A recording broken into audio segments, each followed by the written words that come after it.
मजीद निजामी साहब जहां हमारे बुजुर्ग होते थे, उनके पास नसीम हसन शाह साहब बैठे हुए थे, तो उन्होंने बड़े आराम से उनको कहा तुम पटिशन दाखिल कर दो। अच्छा, वो उन्होंने जैसे वो बोलते थे, उन्होंने पिटीशन जो है वो दाखिल कर दी और उन्होंने उसको बहाल कर दिया। ओरिया साहब, मैंने आपकी मिमिक्री पहली दफा देखी। इम्प्लीमेंट हो गया। नहीं, मेरे बुजुर्ग थे, दोस्त भी थे, तो अच्छा उन्होंने दाखिल कर दी, उन्होंने बहाल कर दिया, फैसला इंप्लीमेंट हो गया। मियां साहब बड़ी लंबी झंडे वाली गाड़ी के अंदर बैठ के वहां जाके बैठ गए। उसके बाद लोगों ने कहा कि ये सिचुएशन खराब हो रही है, फैसला सुप्रीम कोर्ट का इंप्लीमेंट करो, अब क्या करो। तो आपको पता है वहीद काकड़ साहब आ गए थे, उन्होंने गुलाम इसहाक को भी बिठाया, उसको बिठा कहा बैठो वसीफा लिखो, और दोनों को घर भेज दिया। अच्छा, ठीक। उसके बाद एक और क्राइसिस की मैं आपको मिसाल देता हूं, वो मिसाल है फारूक लगारी की। जब जस्टिस सज्जाद अली शाह का क्राइसिस आया था, तो मियां साहब जो थे उस वक्त ये चाहते थे कि किसी न किसी तरह सज्जाद अली शाह को फारग कर दिया जाए। हमारे साकिब निसार साहब जो है उस वक्त सेक्रेटरी लॉ होते थे, तो इनको भेजा गया कि जाके एक समरी लेके जाओ और अजमल मियां को इंटरिम लगा दो। तो उन्होंने मैसेज दिया मियां नवाज शरीफ का कि या आप रिजाइन कर दें या समरी पर दस्तखत कर दें। उनका समरी पर दस्तखत तो नहीं करूंगा, मैं रिजाइन लेकर कर दूंगा। इस तरह क्राइसिस बिल्टअप हो गया, असेंबली सुप्रीम कोर्ट पे हमला हो गया। जनरल जहांगीर करामत होते थे, उन्होंने इनको मियां साहब को कहा कि हम आपके साथ हैं, उन्होंने कैबिनेट में भी कहा हमारे साथ हैं। उस दौरान वो मीटिंग थी, तो शमशेर अली खान साहब लिखते हैं कि मेरे पास आए प्रेसिडेंट हाउस में और कहा एक कागज दो, और उस पर कच्ची पेंसिल से लिखा वी आर विद यू। अब उनको पता था कि स्ट्रॉन्ग सूरत किस तरफ है, तो जब हमला हुआ तो उन्होंने फौज बुलाई, तो उन्होंने सेक्रेटरी डिफेंस को लिखा कि हम नहीं आ सकते, और उस क्राइसिस में सज्जाद अली शाह भी चले गए और उसके साथ साथ तो कौन थे, फारूक लगारी भी चले गए। तो असल मसला, और आखिर में जहांगीर करामत भी खुद चले गए, मुशर्रफ नहीं, मैं ओरिया साहब ये जो आप एग्जांपल्स दे रहे हैं सुप्रीम कोर्ट, आप बेसिकली जो एग्जांपल्स दे रहे हैं, मुझे इससे ये लग रहा है आप जैसे कोलैटरल डैमेज की बात कर रहे हैं कि अगर कोई इस तरह की सूरत हाल होती है तो कोलैटरल डैमेज होगा दोनों साइड्स का, ऐसा ही है? दोनों साइड का ऐसा वैसा डैमेज होगा कि हाथ मलते रह जाएंगे फिर उसके बाद, क्योंकि वजह जो है ना फिर अनारकी आएगी। अच्छा। हंगामा शुरू होगा, वहां से वो होगा। एक बात में याद रखो कि 25 मई में जो उसको हुआ था ना इमरान खान का धरना, उस धरने में उसकी पार्टी ने बहुत कुछ सीखा है। अब ना हम पुलिस में जब हम एक्शन किया करते थे तो हम कहते कि यार किसी को मारो वारो नहीं। उसकी वजह है कि एक दफा उसने जेल में मार खा ली ना, तो वापस फिर उसका डर उतर जाता है, फिर वो कुछ नहीं रहता। अब वो 3-4 हजार बंदा अंदर है, आ रहा है, बाहर है, जा रहा है, वो एक मूवमेंट बन गई है, चीज बन गई है। और दूसरे हुकूमत ने भी वही काम करना है। आज जैसे कल परवेज भाई साहब का किया, उन्होंने हमारा ये किया, उससे एक मिनट ठहरिएगा। इफ्तिखार साहब, आप क्यों हंस रहे हैं इस बात के ऊपर? वो बड़ी सीरियस बात कर रहे हैं कि 3-4 हजार बंदा अगर उसको सीख ले कि उसको वाकई मार पड़ रही है।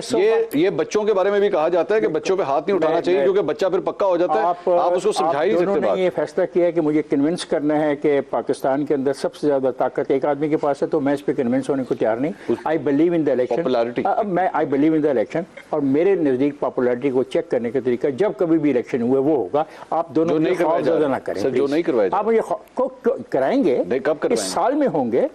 इस साल में इलेक्शन का वादा किया है प्राइम मिनिस्टर ऑफ पाकिस्तान ने अनाउंस किया है, पाकिस्तान प्राइम मिनिस्टर ने अनाउंस किया है। मुझे एक बात बताइए, वैसे जब आप ये बात करते हैं, क्या मुझे इलेक्शंस कब होंगे, एक मिनट सुन लीजिए, ये इलेक्शंस कब होंगे? Does the I need a promise from the prime minister of the country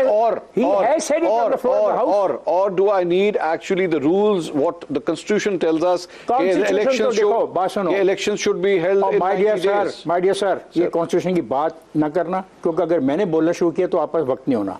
ये 90 दिन का ड्रामा जो है ना, ये 90 दिन का ड्रामा स्टूपिड ड्रामा है। अच्छा, और ये बात करना सिर्फ पंजाब के लिए नहीं, मैं बोल रहा हूँ, let me speak now, please go ahead. सिर्फ पंजाब, अच्छा, व्हाई नॉट खैबर पख्तूनख्वा? ये 90 दिन सिर्फ पंजाब के लिए लिखा हुआ है आइन में, होना चाहिए। खैबर पख्तूनख्वा में भी क्यों नहीं कर रहे? गलत है। क्या रुकावट है? इतने अच्छे जजेस, इतने लाइक जजेस, पार्लियामेंट और आइन का एहतराम करने वाले, उनको क्या हो गया? और उनके बारे में आपका क्या ख्याल है? जो 120 नशिस्तें खाली पड़ी हैं कौमी असेंबली की, क्या वो इशू नहीं है? इशू है। क्या वो पाकिस्तान का इशू नहीं? और उसका उस इशू का ये तस्करा नहीं कर चुके जज साहबान? क्या उसकी कोई डेट होती है ज़िमनी इंतखाबात की? होती है, बिल्कुल होती है। किधर गई वो डेटें? होनी चाहिए। किधर गई डेटें? ओ भाई, क्या क्या होना चाहिए? इसलिए मैं कहता हूँ प्लीज ना तो आप आइन के माहिर हैं, ना मैं आइन का माहिर हूँ, तो हमें ये बहस नहीं करनी चाहिए। जो आप मुझे डराने की कोशिश कर रहे हैं 3,000-4,000 लोगों का, मैंने आपको डरा नहीं रहा सर, मैं सिर्फ ये बता रहा हूँ कि है तो एनार्की ना, फिर वो एनार्की तो कह चुके हैं। आपको आई पता लगा है? नहीं। देखें, चाइना के साथ हमारे तल्लुकात जो अब बेहतर होना चाह रहे हैं, कुछ लोगों के घरों का विजिट करना, उन लोगों के घरों का विजिट करना कि जिन्होंने एब्सोल्युटली नॉट की शर्टें पहनी थी, हमें भी समझ आ रहा है क्या हो रहा है। और सिर्फ पाकिस्तान के अंदर अमेरिकी एम्बेसडर फवाद चौधरी साहब के घर गए, खुल के बात करें ना, खुल के बात करें। क्यों सर, उससे क्या फर्क? भाई मेरी मर्जी में नाम लूँ, कोड वर्ड में क्यों बात कर रहे हैं? कोड वर्ड में नहीं बात कर रहा, मैं एब्सोल्युटली नॉट की शर्टों की बात कर रहा हूँ, मैं एक आदमी के विजिट की बात कर रहा हूँ, और उस दौरान चाइना के साथ हमारे जो नए डायलॉग हो रहे हैं मैं उसकी बात कर रहा हूँ। मेरी एक बात याद रखिएगा, अगर ये आपकी बात से मैं जो समझा हूं, मुझे क्लियर कर दीजिएगा, आपकी बात से ये मैं समझा हूं कि चाइना के साथ हमारे ताल्लुकात ठीक होने जा रहे हैं, लेकिन अमेरिका के एम्बेसडर का, सफीर का पाकिस्तान तहरीक-ए-इंसाफ के सीनियर रहनुमा के घर जाना इस बात की निशानदेही करता है कि अमेरिका जो है वो नहीं चाहता कि पाकिस्तान के चाइना से ताल्लुकात ठीक। ऐसे ही ना सिर्फ एक दौरा जो किधर गया, वो आपका कागज जो लहरा के आपने पाकिस्तान को, साइफर को, आपने पाकिस्तान के अवाम को बेवकूफ़ बनाया था, फिर आपने किसके साथ जाके साइन किए अपनी पीआर फर्म्स के, कौन है वो लोग, क्या नाम है उनका, कुछ तो होगा, क्या इंटरेस्ट है उनका, क्यों वो ऐसी बातें कोशिश कर रहे हैं कि 100 कांग्रेसमैनों के साथ साइन करा लें? उनका इशू क्या है? मैं जानना चाहूंगा आपसे, आप पढ़ लिखे आदमी हैं तो आप मुझे बताइए। सबसे पूछे नहीं, ओरी साहब से क्यों पूछे? आप कन्विंस हैं सर, वो इमरान खान साहब से मिलते हैं तो मुलाकात नहीं होती। आप कन्विंस हैं और ये साहब के 3000 लोगों से? नहीं सर, मैं कन्विंस नहीं हूं, because I have seen the movement of the PNA. मैं आप दोनों से कन्विंस हूं। नो, मुझे दोनों ही पीएनए की पूछो, कसम उठाओ, इस आदमी को कसम उठाए कि पीएनए की तहरीक का कोई कंपैरिजन है आज तक इस मुल्क में? मैं आपके सवाल के साथ एक और सवाल ऐड कर देता हूं। मैं ओरिया साहब, क्या पीएनए की तहरीक के साथ इस तहरीक का कोई कंपैरिजन है? और क्या ये भी सवाल लिख लीजिए कि क्या इमरान खान का जुल्फिकार अली भुट्टो के साथ कंपैरिजन है या नहीं है? दोनों का जवाब दे दें।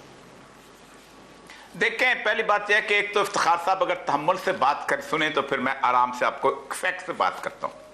जुल्फिकार अली भुट्टो जो है, मैं पत्थर फेंक रहा हूं के और अगर एक जुल्फिकार अली भुट्टो केपीके और बलोचिस्तान में एक अजनबी था, उसको कोई पहचानता नहीं था, फेल हो गई थी उसकी दोनों पीपल्स पार्टियां वहां पर उसके मुखालिफ गवर्नमेंट बनी थी मुफ्ती महमूद की और गौस बख्श बजिंजो की।